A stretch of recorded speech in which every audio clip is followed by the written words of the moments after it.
guys हेरौँ अब यहाँ यो लामो जाल झिङ्ला छ माछा कति पर्छ हेरौँ स्याउला आछ अहिले चाहिँ हेर्नुहोस्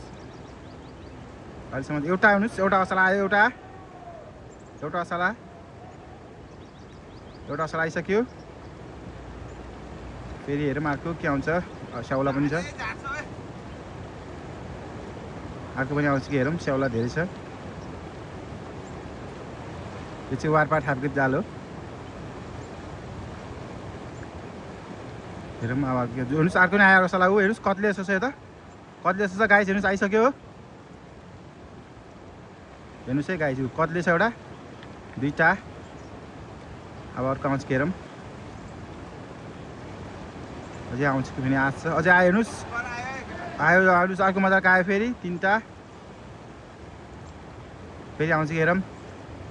आँच छ गाइस अझै तीनटा त आइसक्यो यो जालमा माछा कति पर्छ हेरौँ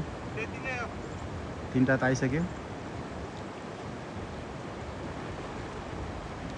आइसक्यो अझै आउँछ कि हेरौँ ल गाइस यसमा चाहिँ माछा तीनटा मात्र परेको अवस्था है गाइस